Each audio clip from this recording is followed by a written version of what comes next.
ओम नमो नारायणाय। प्रिय भक्तों, भगवान श्री हरि की कृपा दृष्टि सदा सर्वदा आप सभी पर बनी रहे। आपका जीवन सदैव सुखमय हो और आपके परिवार पर और आप पर कभी कोई कष्ट न आए, इसी कामना के साथ में चलिए शुरू करते हैं आज का यह बहुत ही पुण्य और पवित्र वीडियो। भगवान श्री हरि आप सभी का जीवन सदैव सुखमय रखे।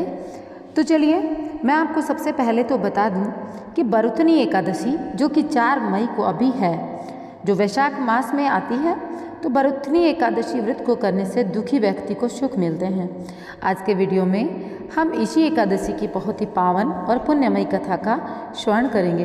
भगवान श्री हरि आप सभी का जीवन जो है वो मात्र कथा के सुनने से भी बहुत ज़्यादा सुखमय और सभी संकटों से मुक्त बनाते हैं। और अगर आप सक्षम हैं तो एकादशी का व्रत करें और व्रत के बाद में कथा सुनें। अगर आप व्रत नहीं कर सकते, आप सक्षम नहीं हैं, तो आप मात्र कथा सुनें।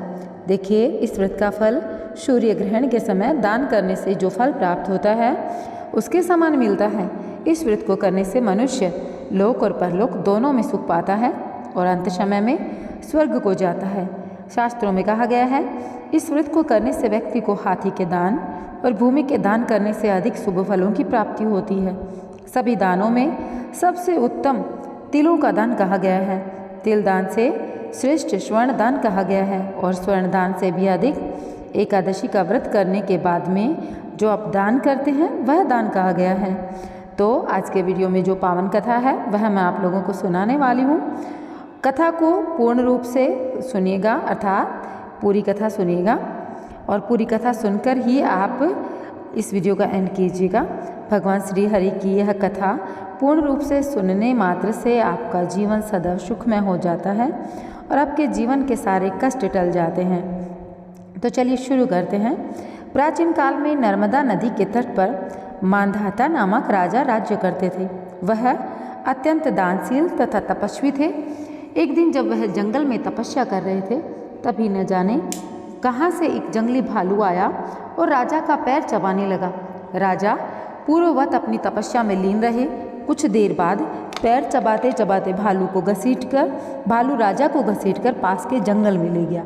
राजा बहुत घबराया, मगर तापस धर्म अनुकूल उसने क्रोध और हिंसा न करके भगवान विष्णु से प्रार्थना की। करुण भाव से भगवान विष्णु को पुकारा। उसकी पुकार सुनकर भगवान श्री हरि विष्णु प्रकट हुए और उन्होंने चक्र से भालू को मार गिराया। राजा का पैर भालू पहले ही खा चुका था। इससे राजा बहुत ही शोकाकुल हुए। उन्हें दुखी देखकर भगवान विष्णु बोले, हे वत्स, शोक मत करो, तुम मथुरा जाओ और बरुतनी एकादशी का व्रत रखकर मेरी वराह अवतार मूर्ति की पूजा करो। उसके प्रभाव से पुनः सुदृढ़ अंगों वाले हो जाओगे। इस भालू ने तुम्हें जो काटा है यह तुम्हारे पूर्व जन्म का अपराध था।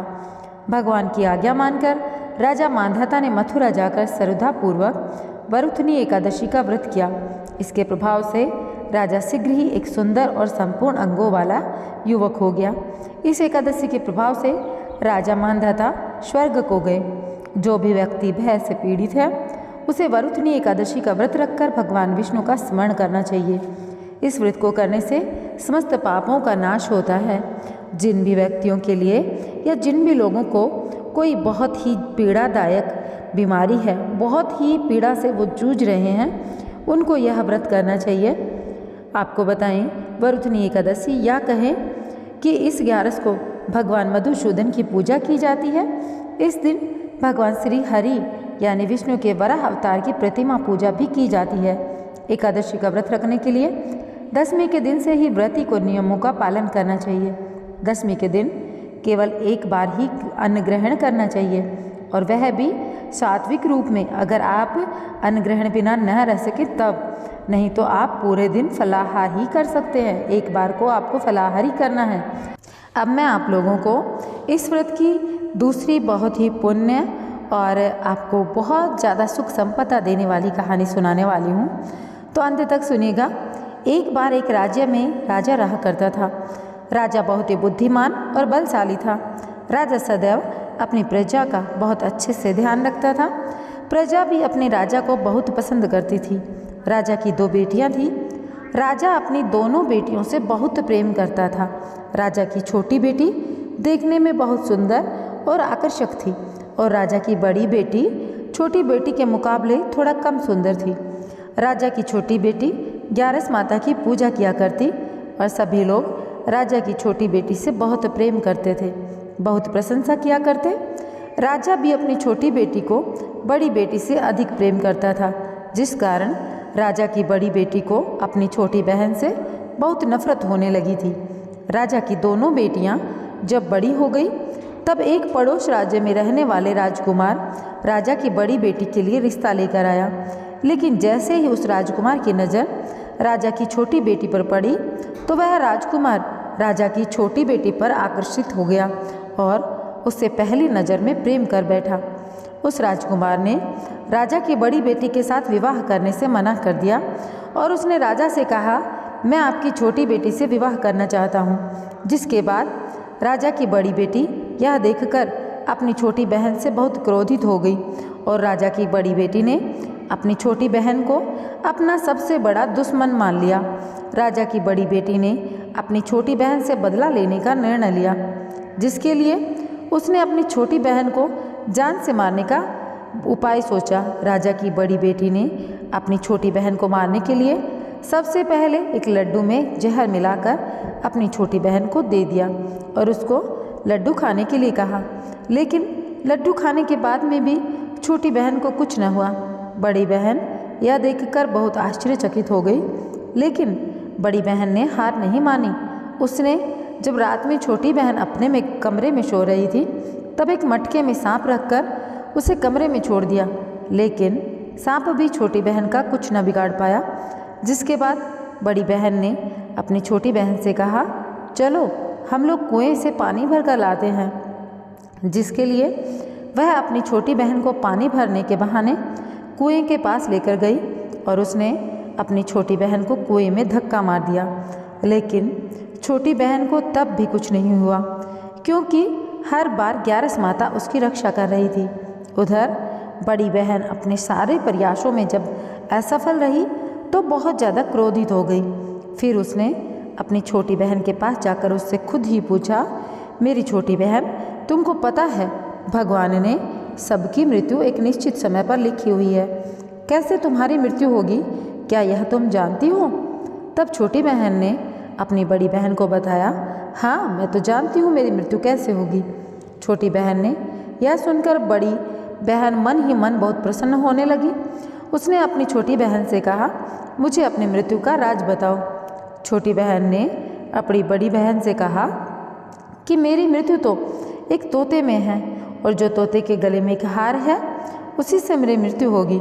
जब तक कोई भी व्यक्ति तोते को मारकर वह हार अपने गले में पहनेगा तो मैं मूर्छित हो जाऊंगी और जैसे ही उस हार को अपने गले से उतारेगा तो मैं वापस से जीवित हो जाऊंगी।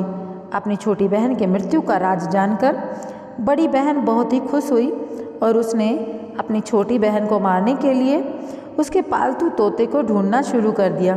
छोटी बहन को इस बात का आभास हो गया था कि कोई उसकी जान लेना चाहता है, जिसके लिए वह अपने पिताजी के पास गई और उसने अपने पिताजी से कहा कि पिताजी, मेरी मृत्यु के बाद आप मुझे जलाइएगा मत, बल्कि आप मुझे अपनी पुरानी वाली हवेली में एक पलंग पर लिटाकर छोड़ दीजिएगा।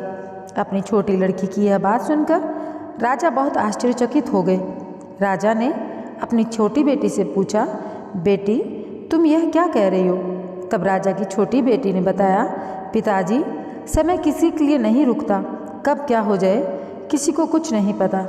फिर राजा ने अपनी छोटी बेटी से कहा कि तुम ऐसी बातें ही क्यों कर रही हो, 2-3 दिन में तो तुम्हारा विवाह है।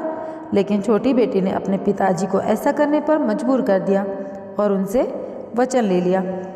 राजा ने भी अपनी छोटी बेटी की बात स्वीकार कर ली और 2-3 दिनों के बाद में जब शादी का समय आया तब राजकुमार बारात लेकर राजा के घर आया। राजकुमार और राजा की छोटी बेटी का विवाह शुरू हुआ। जैसे ही राजा की छोटी बेटी राजकुमार के साथ फेरे लेना शुरू करती है, उसकी बड़ी बहन अपनी छोटी बहन के कमरे में जाकर उसके तोते को पकड़ लेती है और उसको जान से मार डालती है। तोते के गले में जो हार था उसको अपने गले में धारण कर लेती है। जैसे ही बड़ी बहन उस हार को अपने गले में धारण करती है, उधर छोटी बहन 3.5 फेरे ले पाती है और वहाँ पर बेहोश होकर गिर जाती है। जिसके बाद राजा के बड़े बड़े दर्द हकीमों को बुलाया गया और अपनी छोटी बेटी का इलाज करने के लिए कहा गया।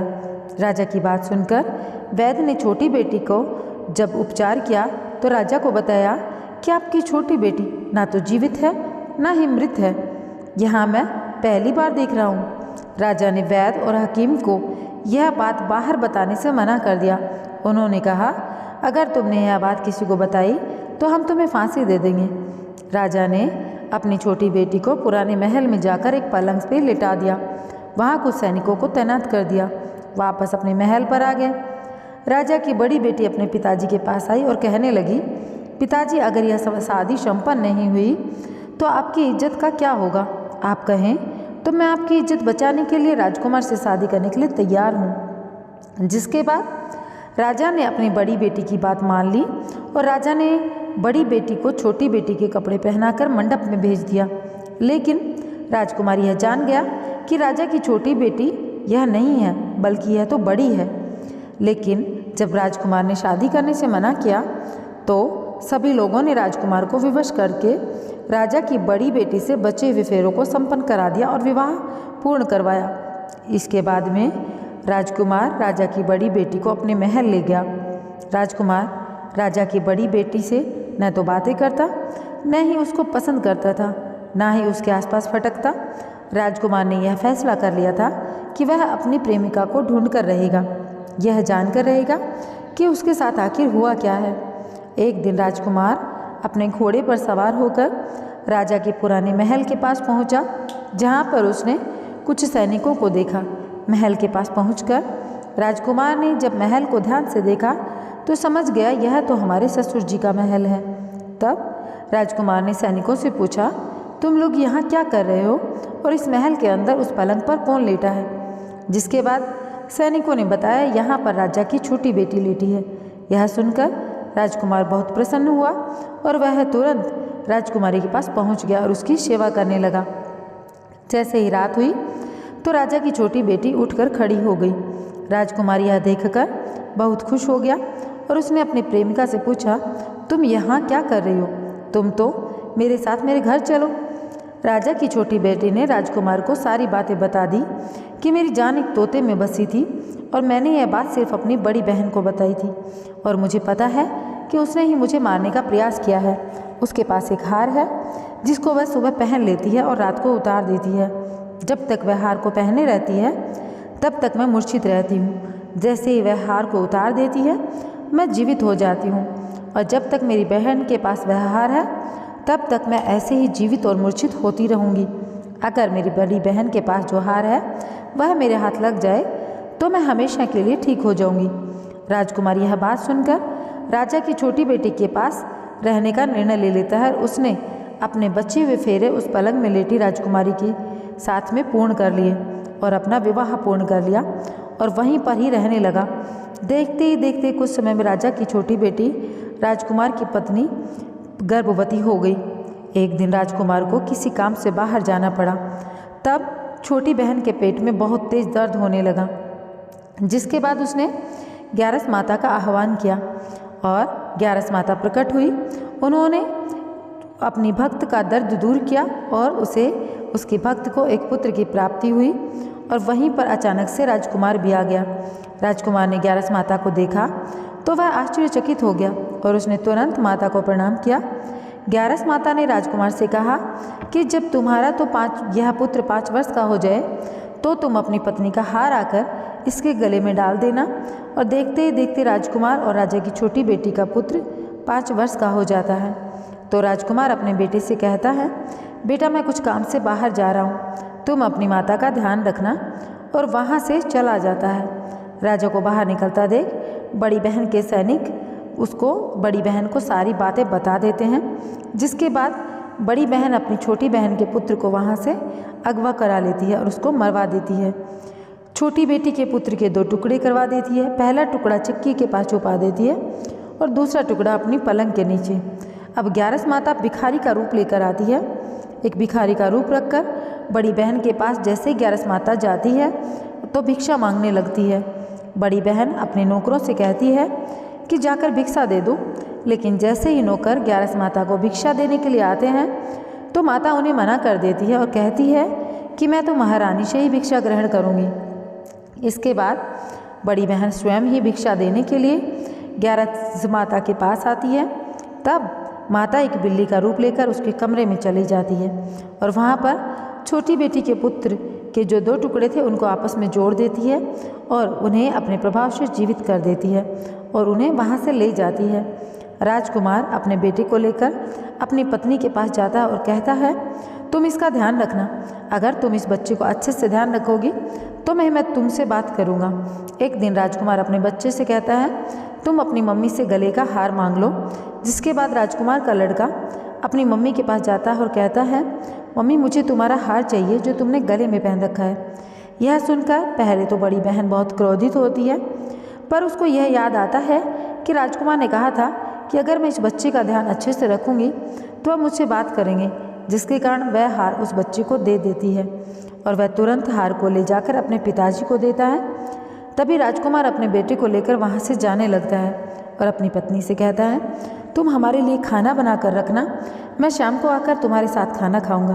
और वह अपने बेटे को लेकर वहाँ से चला जाता है। जिसके बाद राजा के पास जाता है और उनको सारी बातें बताता है। राजा अपनी बेटी की यह करतूत सुनकर बहुत क्रोधित होते हैं और अपनी परवरिश पर ही दोष देने लगते हैं। राजकुमार को अपनी छोटी बेटी के साथ रहने के लिए आदेश देते हैं। तो यहाँ पर ग्यारस माता के प्रभाव से छोटी बेटी की ज़िंदगी जो है वह दोबारा से उसी तरीके से सुखपूर्ण हो जाती है और बड़ी बेटी को उसके किए की सज़ा मिलती है। तो ऐसी ही ग्यारस माता सबके जीवन में खुशियाँ लेकर आती हैं और जो पापी हैं उनको दंड देती हैं। अब ग्यारस माता की यह कथा सुनने के बाद में मैं आप लोगों से इस वीडियो में विदा लेना चाहूँगी। मिलूँगी एक नए वीडियो के साथ में। ग्यारस माता आपके जीवन में सभी सुख और समृद्धि लेकर आए। और कमेंट बॉक्स में लिखिएगा ओम नमो नारायण। चैनल को सब्सक्राइब कर लीजिएगा। जय श्री कृष्णा, राधे राधे।